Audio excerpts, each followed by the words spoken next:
Live from KSAT 12. The 6 o'clock news starts right now. New at 6, a woman has been arrested in connection to a deadly shooting at a Northwest Side Sonic restaurant that happened back in July. 17-year-old Adaya Namir Roberson was arrested in Dallas today. That's according to members with the U.S. Marshals Lone Star Fugitive Task Force. Roberson, along with 2 other people, accused in the shooting of 33-year-old Daniel Lacey Shrewsbury, a manager at a Sonic on Babcock Road. San Antonio police say he was murdered after Roberson allegedly tried to pay with counterfeit money. Another suspect, Joshua Albert Joseph, arrested back in August.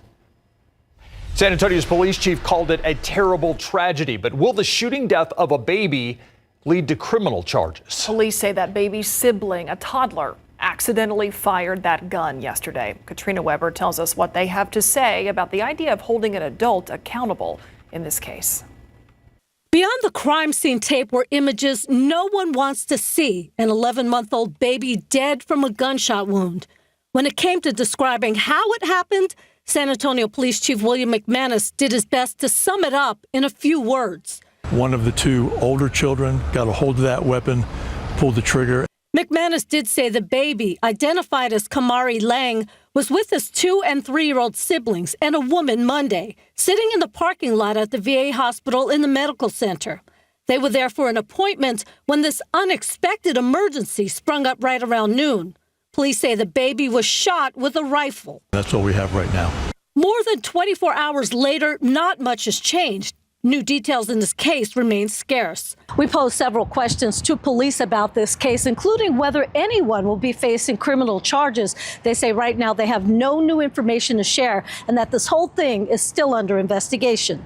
But what we have here today is a terrible, terrible tragedy. What McManus described is unthinkable for most people, but police do appear to be spending quite a bit of time thinking about what steps to take next.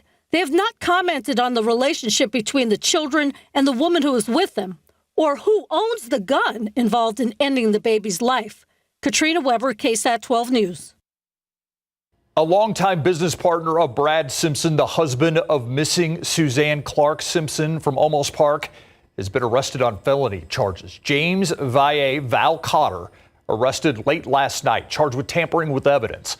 A law enforcement source tells KSAT Cotter is accused of helping Simpson hide a weapon possibly tied to Suzanne's disappearance. She was reported missing October 7th. Law enforcement spent several days conducting searches at multiple locations throughout Bexar County, even Bernie, for Suzanne. The last one at a southeast Bexar County landfill. They did not find any evidence there. Brad Simpson remains at the Bexar County Jail on family violence charges. He also faces a federal firearms charge, but has not been charged with anything related to Suzanne's disappearance. The search for Suzanne continues, and if you have any information, you're asked to call the Olmos Park Police Department at 210-822-2000 for a full timeline of her disappearance and everything we know about the case. We've got that laid out right now at KSAT.com. David Castleberry will spend the rest of his life in prison after an Atascosa County jury found him guilty in the shooting death of Lucio Carmona. Castleberry was sentenced to life on Monday. It took a jury just 20 minutes to convict him last Friday. Carmona was killed in January of 2023, and according to the Atascosa County Sheriff, Castleberry and Clarissa Guillen likely shot Carmona during a robbery. Castleberry and Guillen were arrested during a traffic stop. The sheriff says that both confessed to being involved in that shooting. Guillen is now awaiting trial. An encounter over petting a dog at the center of a murder trial that began today. Jordan Eaton, who is only 18 at the time of the deadly shooting back in December of 2021, facing a murder and aggravated assault with a deadly weapon charge. Prosecutors allege that Eaton approached Valentin Gonzalez and his wife Brittany at an apartment complex courtyard on the northwest side. When Brittany pet one of his dogs, Eaton yelled at her, pulled out a gun, firing a shot. Is it reasonable to shoot and kill her husband, who is defending her life after he has just witnessed his wife be shot at only for petting a dog? The video of the shooting was shown. You see Valentin Gonzalez punch Eaton and try to get the gun away from him, but he was fatally shot twice. Eaton's defense team claiming this was all in self-defense and what happened before the shots fired was not captured on video. Testimony will resume tomorrow morning. Reading your water usage right down to the hour. The San Antonio water system about halfway done installing new smart meters for all of its customers. Garrett Berger tells us the new meters come with perks, but also with the potential to put a kink in your hose. It takes just a few minutes to swap out the old SAISD meter with a new digital one. Deshae Richardson's neighbors got theirs Tuesday, and she's waiting for her turn. I'm excited. I hope this is growth in our environment and for us as homeowners. SAISD installed its 300,000th smart meter on Tuesday, on track to get more than 610,000 in the ground by the end of next year, about a year earlier than expected. So it will be all customers, again, any customer that we currently have an account with. The meters don't just give you a monthly total. They can tell you how much you're using every hour, which can help catch leaks early. SAISD says with these new meters, they can let you know about leaks that are happening of as small as 5 gallons an hour. That's more than 800 gallons a week, though, that with the old meters, you wouldn't know about until your bill came due. On the other hand, it's also pretty easy for them to tell if you're watering on the wrong day. But SAISD says it's only sending gentle reminders to potential violators it finds through the meter data. I think to some of our viewers, it's going to sound a little bit like Big Brother from SAISD. Well, again, right now it's just general reminders. And that's, again, where we would leave it right now. And a spokesman said they will never use the data as the only reason for a citation. A violation would also need to be seen in person. Garrett Berger, KSAT 12 News. San Antonio Animal Care Services says it is revising its social media policy. That comes after a free speech group called out the public agency for censoring comments on its Facebook page. Earlier this year, a commenter wrote on Animal Care Services' Facebook page, quote, "You're not a shelter. You are a disgrace. Do better." Another person wrote that the facility was a slaughterhouse. The comments weren't online for long, as records show they were eventually hidden from view. 2 of more than 400 in all censored by the agency over a 1-month period, according to Aaron Turr, Director of Public Advocacy for the Foundation for Individual Rights and Expression, or FIRE. The internet and social media are not First Amendment free zones. Which is why Turr's organization sent a letter to ACS's interim director last month informing him that his agency was restricting constitutionally protected speech. The government can't censor speech online any more than it can in the offline world. So it doesn't matter whether you're speaking at a city council meeting or in a public park or in the comment section of a government-run Facebook account.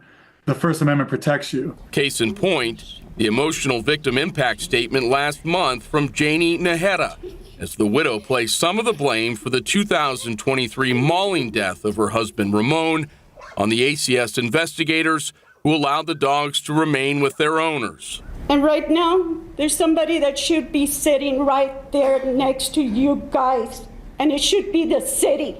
The city should be there sitting next to you guys because they're guilty too. Tonight on the Night Beat, KSAT investigates the recent case law that goes against how ACS was handling those negative comments.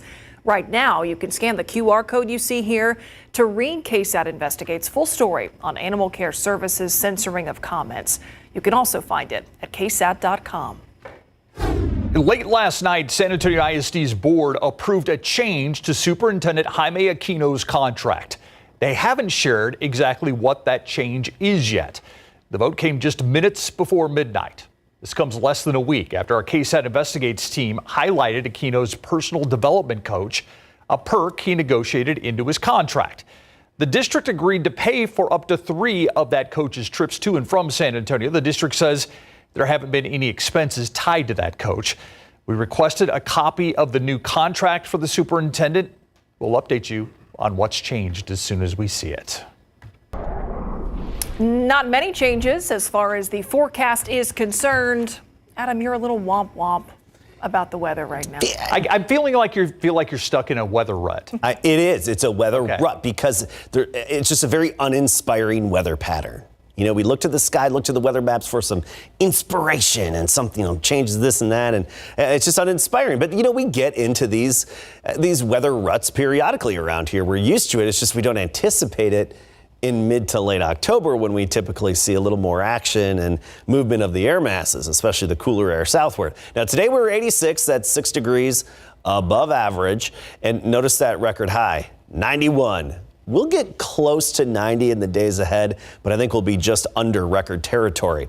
Topped out at 87 in Uvalde, Kerrville 83, Fredericksburg 82. Those morning clouds, they held tight locally and especially into the hill country throughout a good chunk of the day, inhibiting some of that warming. Now you look at October as a whole, and it's been above average. This is for high temperatures, just the afternoon peak temperature. Only 2 days we were below average. That was last Wednesday and Thursday. We'll talk about this weather cruise control that we're in, and I have a drought monitor comparison in just a bit.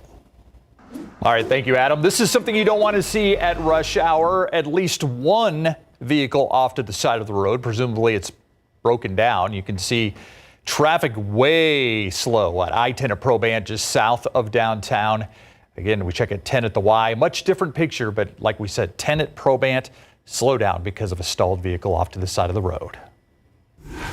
Still ahead here at 6, the sudden death of singer Liam Payne has law enforcement alerting parents about a drug with a misleading name. It's called pink cocaine. The DEA breaks down what it actually is. Coming up.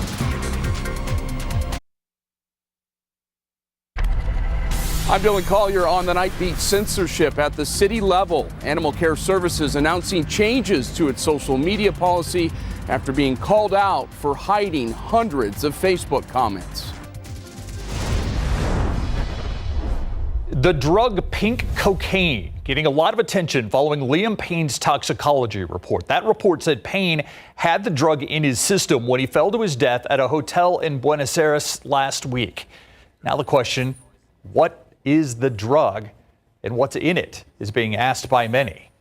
Despite the name, the drug hardly contains cocaine, but is known for its powdery pink look. According to the U.S. Drug Enforcement Agency, pink cocaine typically a mixture of several drugs like methamphetamine, ketamine, and ecstasy.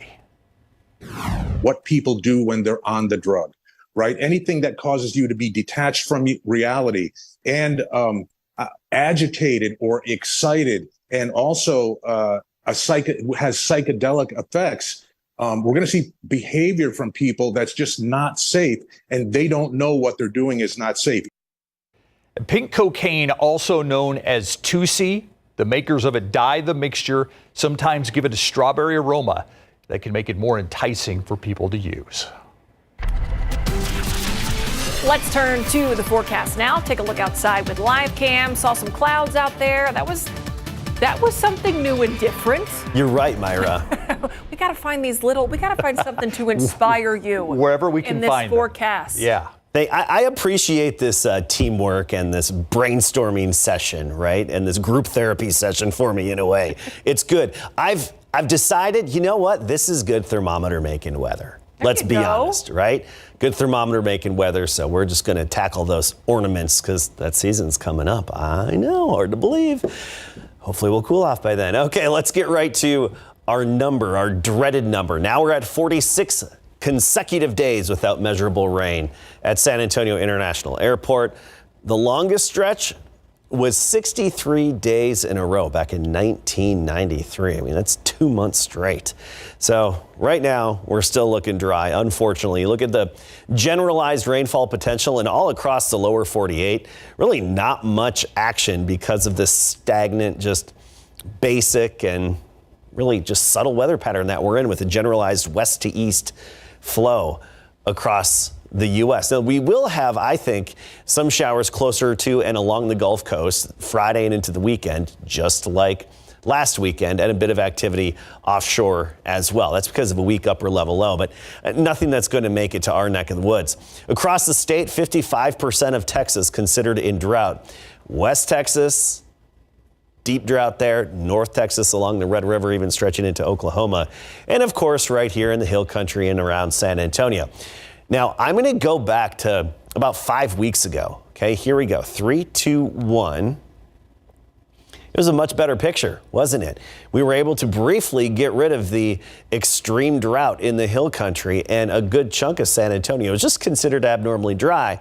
But now I'm going to go back to our current drought monitor, and you see how the drought has spread across south central Texas. Down in the valley, it's okay.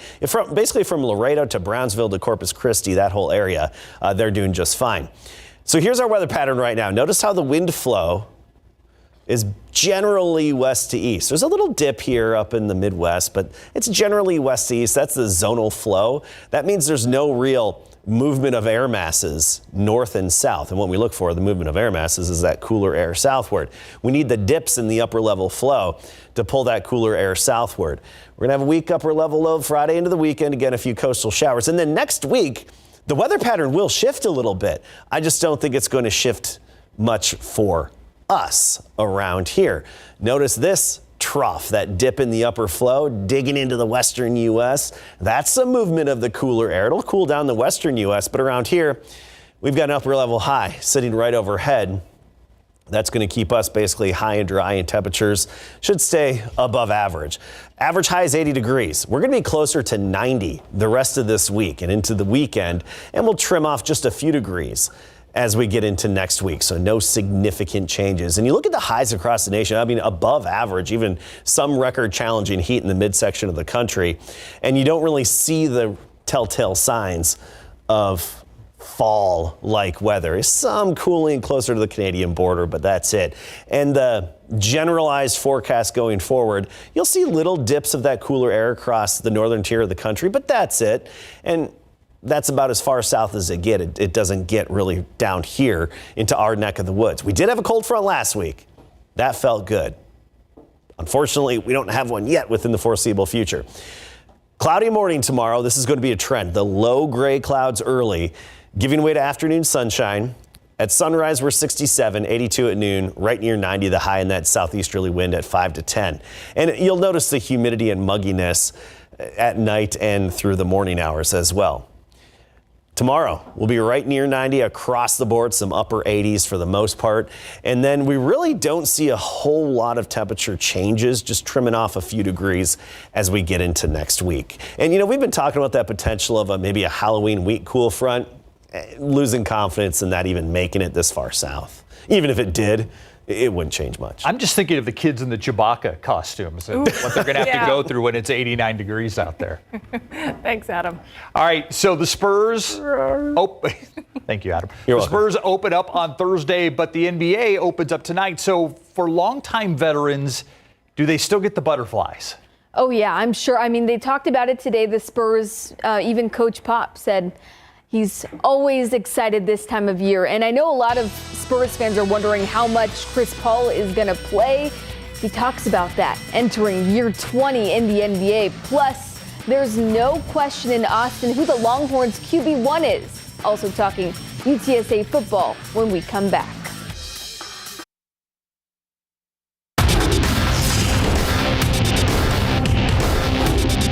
It's powerful to, go as a team. And not only the team, but the coaches, the front office. I think it just shows, how, things work in the Spurs. And I think around San Antonio. The Spurs' entire team got their ballots in at UTSA's polling site today. Next up, their season opener in Big Board Sports. It's opening day of the 2024-25 NBA season, but the new look San Antonio Spurs have to wait until Thursday to make their debut on the hardwood, which they'll do paying a visit to the Dallas Mavericks, who are fresh off of a thrilling finals run that ended in a runner-up finish to the Celtics. The world is eager to see Victor Wembanyama in his second NBA season alongside the player nicknamed the Point God, Chris Paul. Now, it's no secret that Paul has a lot of miles on his body entering year 20. But today, CP3 made his intention to be available absolutely clear. Absolutely. We want to try to be as available as possible every night. You know what I mean? So that comes with, preparing your body day in and day out, trying to make sure you're ready. If you check my history, I ain't never really been I play. If I'm available, I try to play. everyone may have different views on it, but for me, I've had some very unfortunate injuries over my career, and I know one day, probably pretty soon, I won't be playing anymore, so every day I get an opportunity to play, I try to take advantage of it. Well, that's promising to hear if you're a Spurs fan. All right, our coverage in Dallas begins tomorrow as sports director Larry Ramirez will get us ready for San Antonio's season opener beginning tomorrow, leading up to their tip-off at 6:30 on Thursday. Well, UTSA's head football coach Jeff Traylor is on his way into the Texas High School Football Hall of Fame class of 2025. Traylor will be inducted alongside Robert Griffin III and Patrick Mahomes, and it helps that the news coincides with a Roadrunner win. UTSA found its way out of a 2-game hole by handling business at home against FAU. Now, injuries have been the story of the season for the Roadrunners, and on the heels of learning its senior receiver DeCorian Clark is out for the rest of the year, UTSA will try to stay in the win column this weekend against Tulsa. It's always a great atmosphere coming off a win. We definitely needed it coming back from those 2 losses in conference, but I'm glad we got it back going, and we're excited to see this next week. It feels great. I mean, of course, the season hasn't been exactly what we have been hoping for, but to get a win feels great, especially at home. And I think this is a great stepping stone and just like good momentum that this is something to keep the team up and something that's going to get us going for next week. Okay, there is zero question in Austin who the Longhorns starting quarterback is. Head coach Steve Sarkisian said Ewers remains Texas's #1 quarterback going forward. Ewers struggled through one of the worst career games against Georgia that he's had, which saw him get benched for a portion of the second quarter. All right, thank you, Mary. We've got some breaking news we want to get to right now. Yeah, we want to go out to far west Bexar County. That is where the sheriff's office is on the scene right now. They're telling us this is where some human remains have been found. That news released to us about an hour ago. Those remains discovered in a field near the access road of Highway 90 West at Prue Road. And we just got more details. Our Zaria Oates joins us live with the latest. Zaria, I know the sheriff just spoke moments ago. Yes, Steve. Sheriff Javier Salazar just informed us that the human remains that were found here were found earlier today. They've been out on the scene for a few hours trying to work on exactly what may have happened. But he did tell us that the remains that were found here are skeletonized remains, meaning that they have been here or at least been deceased for quite some time. At this time, we do know that the person, as of right now, is being identified as a male. They are still searching this area just behind me. If you can see down in that ditch, kind of near some of those trees, that's where Sheriff Javier Salazar said they're mainly focusing on their search. That's where those remains were found. Now, they were found a little bit scattered out, but Sheriff Javier Salazar says that's not something that they're super concerned about because that could have just happened naturally with some animals in the area, and we are just off of the highway, off of Highway 90. Now, as they continue their investigation, they are going to look into past missing persons cases to try to identify who this might be, because the owners of this land say that they do not know who this was, and they said that last year when they came and mowed the lawn, they mowed this lawn once every year. They did not see those human remains there, so they've come here within the last 12 months. As we learn more information from Bexar County Sheriff's Office or any other law enforcement agencies that add on to this case, we'll bring you those updates on KSAT.com. Live on the far west side, Zaria Oates, KSAT 12 News. Thank you, Zaria. And the details you just gave me wondered if they weren't just out there mowing recently, and that's when they discovered this body. More details to come. Thank you, Zaria. Still to come here after the break, do you know your rights as a renter if your landlord is falling down on the job? We've got the do's and don'ts to get your repairs done and keep a roof over your head. It's in KSAT Explains, and it's coming up next.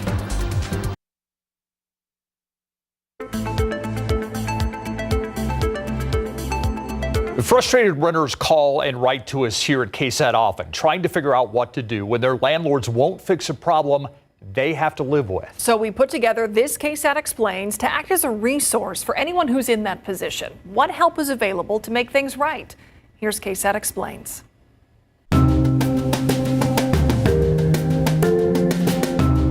No air conditioning, no heat, pests, and mold. Those are the top complaints we hear from renters again and again.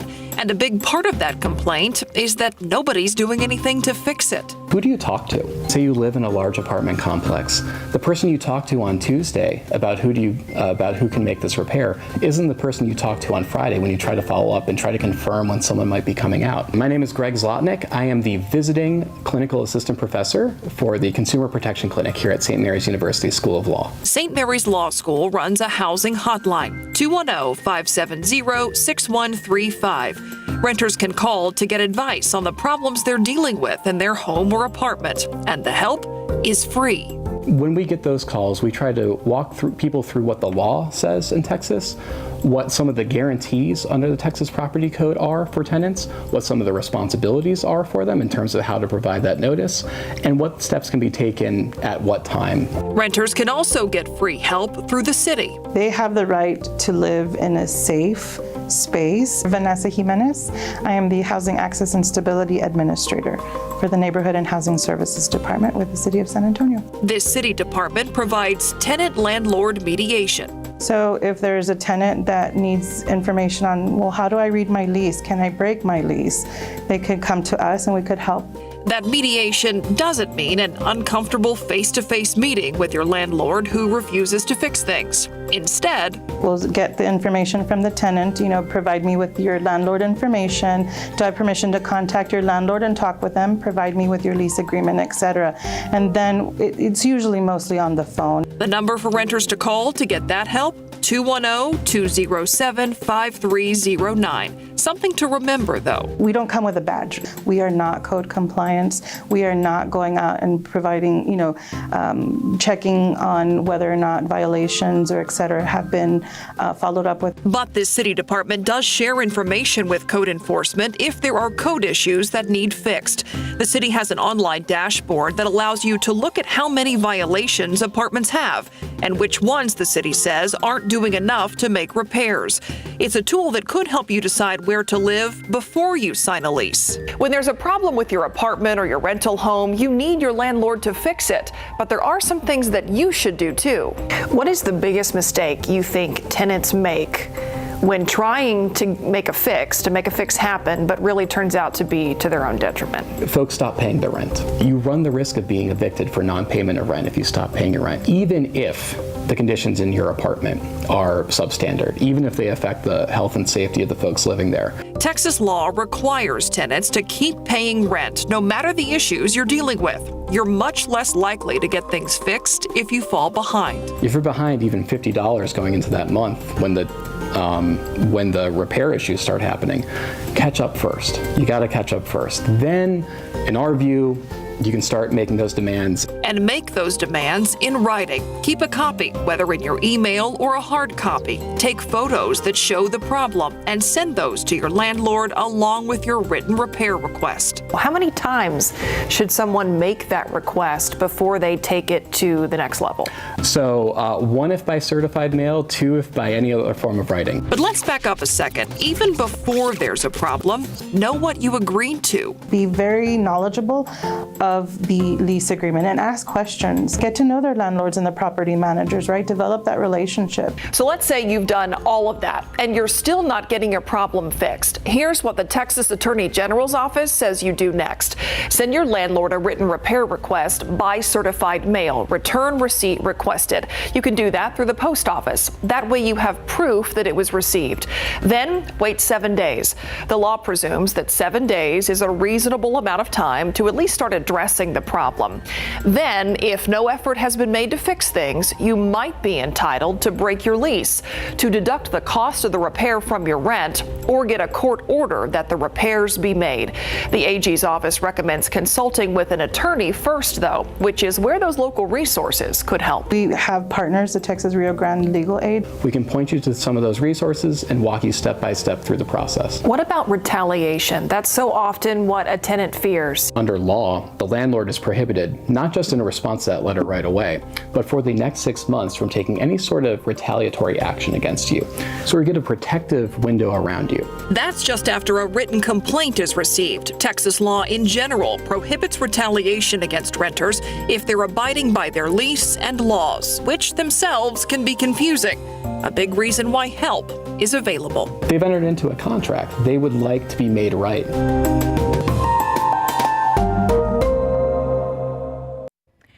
All of the information you just heard is on our website right now, including links on how to send certified mail and those phone numbers to get help through St. Mary's Law School and the city of San Antonio as well. Just go to ksat.com/explains or scan the QR code you see right here. You can rewatch this story and any of our KSAT Explains coverage on ksat.com as well as our YouTube page. Coming up after the break, thousands living along the southeast coastline having to rebuild their lives after 2 hurricanes wreak havoc on multiple states. How you can turn your desire to help into action. We're going to tell you about it next.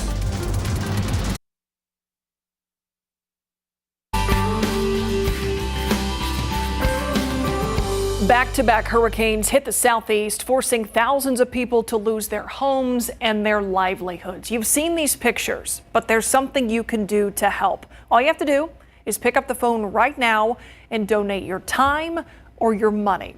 Let's go now to Steve Spriester, who is in our Studio B, standing by with call takers for our Red Cross phone bank. And Steve, special announcement there as well. Yeah, okay, so we've got the phone bank here. Want to get those phones ringing, of course, 351-1363. But before that, we have a very special presentation. Juan Sanchez, who's with the Red Cross board, and Bob Benavidez, who is with San Antonio Retail Merchants, SARMA Foundation. You have something you want to present the Red Cross. Absolutely. We were called just recently with this natural disaster that happened in Florida, and Daniel called us and said, would you help? And we said, absolutely.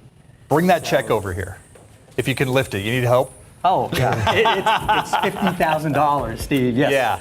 So it's a $50,000 check from SARMA. Explain to me what SARMA is. Sure. We formed SARMA about 4 years ago, and it was a foundation that really was formed because of the support of our customers. Yeah.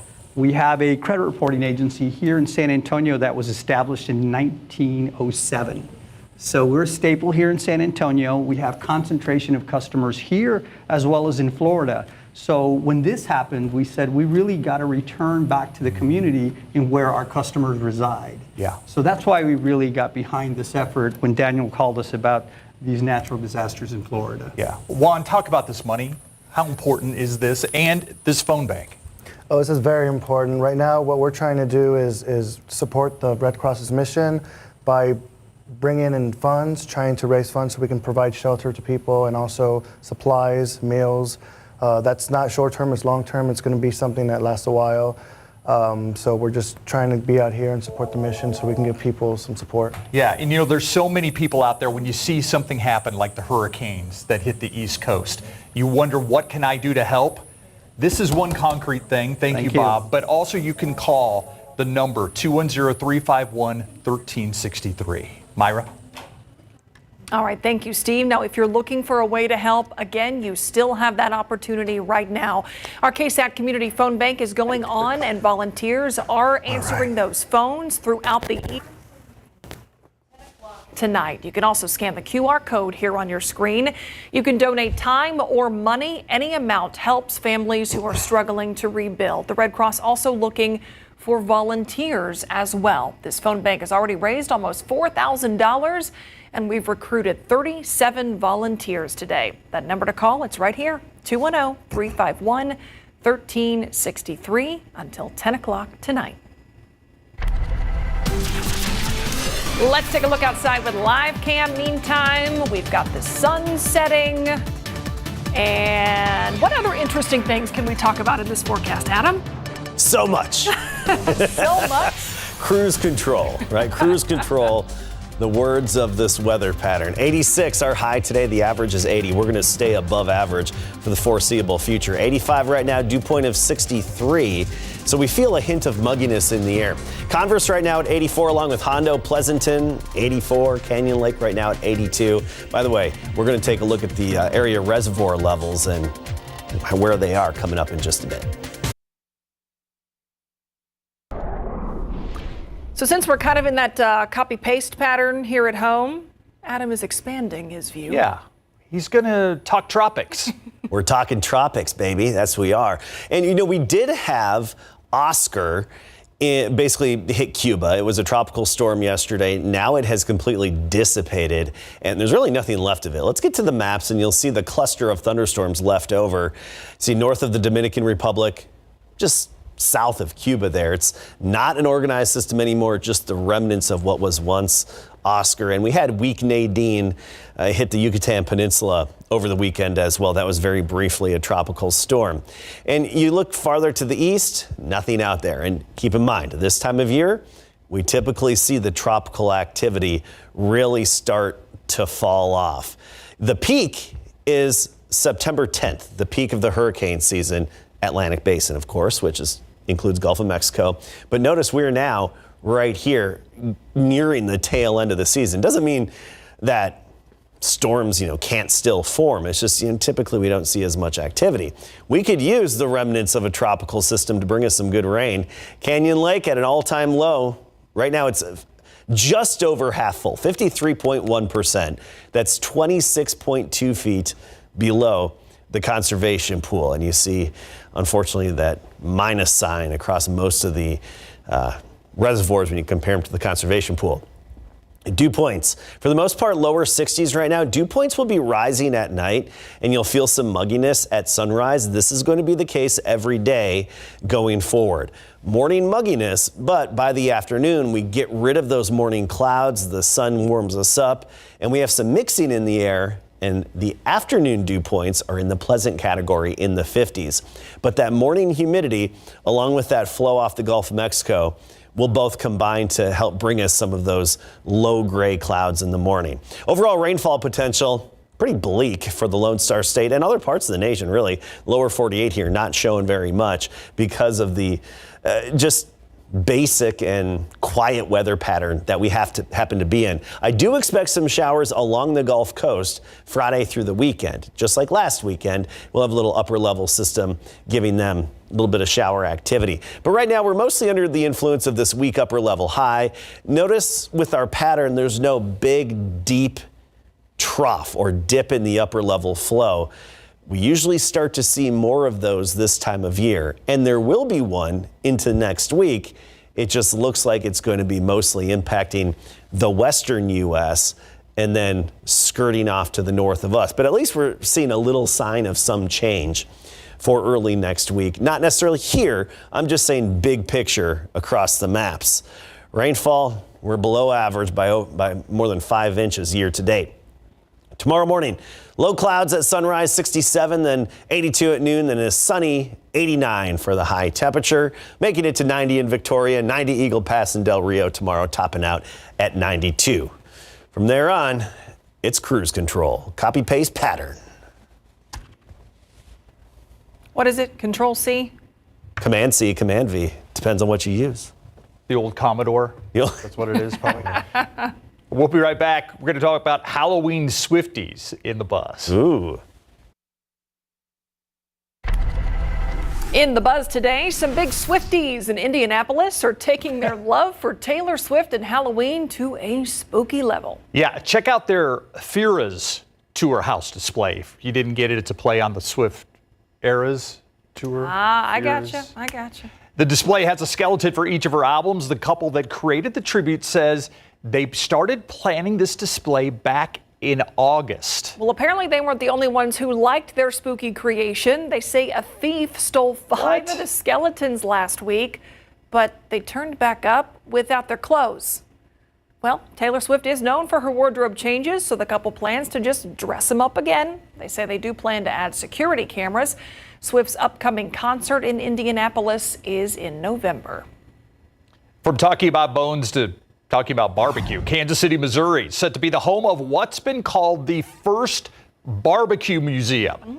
If you're a fan of the Q, get ready to be immersed into rubs, spices, meat, fire, smoke, sauce. But is there going to be a Texas barbecue section in the Kansas City? Because you know it's There better be. According to the museum's founder, Jonathan Bender, the 4,200 plus square foot building will house interactive exhibits that go in depth into the different regions, so yes, and styles of barbecue. Bender says barbecue is about, quote, sharing and coming together.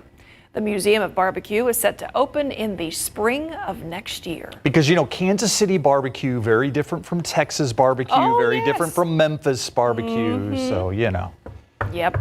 We could go on, but we won't. We're told we can't. We have to go to break.